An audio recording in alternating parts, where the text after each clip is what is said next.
Good morning, students. My name is Prabhakar and I am your professor for the subject Social Security Legislation. And today I am going to tell you about the concept of Social Security Legislation. This would be our intro lesson, and through this we will try to understand the different aspects of Social Security legislation and what actually Social Security legislation means for us.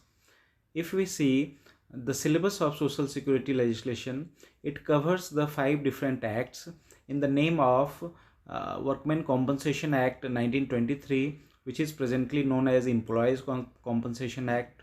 Then we have ESI Act, that is Employee State Insurance Act 1948. Then we have to also study under this Social Security legislation, that is called Provident Fund Act and Miscellaneous Provision Act, that is 1952. And in fourth we have to study Payment of Gratuity Act 1972, and one more act is there, that is called Maternity Benefit Act 1961. By undergoing with these acts, one can understand that these are certain benefits which employee gets while doing in the job phase, and whatever benefits we are studying over here is the outcome of Social Security legislation. So student, first we will have to understand what does Social Security means and what is the different aspect related to this term Social Security. So if we I have just shared the notes related to Social Security legislation, and through this we will try to understand what does it mean. I have highlighted some of the points over here.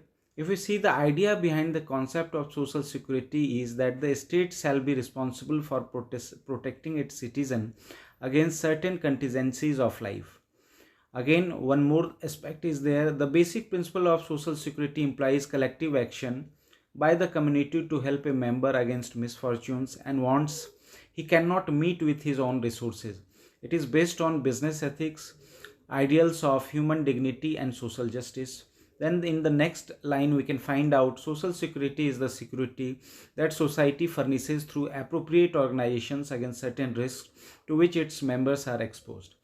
Through these different aspects, we can understand that Social Security tends to create such kind of environment in which employees can get certain benefits from government sides also, as well as from the employer side also. And with this, employee feel more protective while being in job. And the initial concept which was related to Social Security, which is describing over here that the protection of their citizens who were not capable to handle certain kind of contingencies of life, was known as Social Security. Students, through this we can understand that there are certain preventive mechanisms also present in society through the government or the state, in which the citizen of that state gets protected, and through that they feel secured. This is the same concept which organizations are presently applying in the form of different modules of Social Security, which we have to understand through these acts which has been given in our syllabus.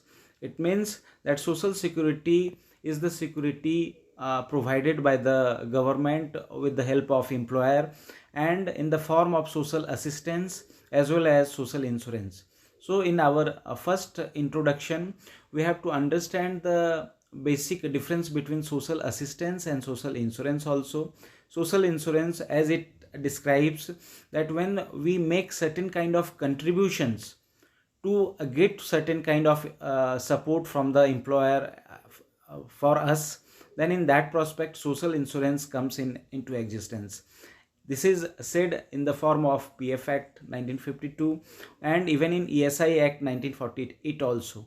But there are certain other benefits also in which contributions are not required, and this is the direct help by the government as well as of the employer. And in that prospect we can go with Employees Compensation Act 1923, then Maternity Benefit Act 1961, in which employees are not going to contribute anything to get a certain kind of benefit from those acts.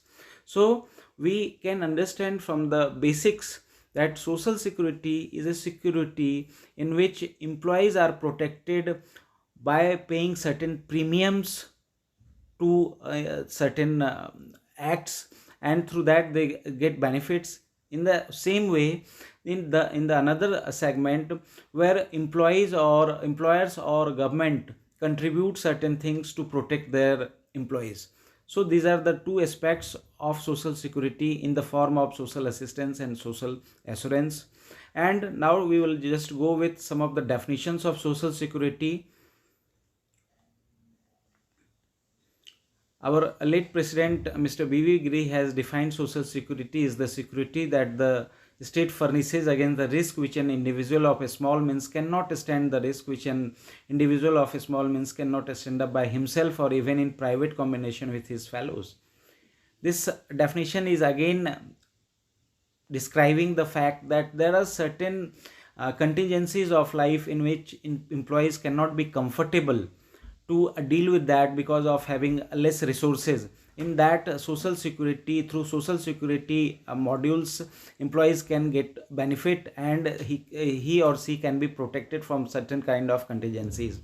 The second definition of Friedlander, social security is a program of protection provided by society against the contingencies of modern life like sickness, unemployment, old age, industrial accident, against which the individual cannot be expected to protect himself and his family by his own ability and foresight. So this, through these definition, it can be said, students, that social security is a security in which government employer tries to protect the employees by two way. First one is in which employer or employee contribute certain thing, and the concern of employee is being protected.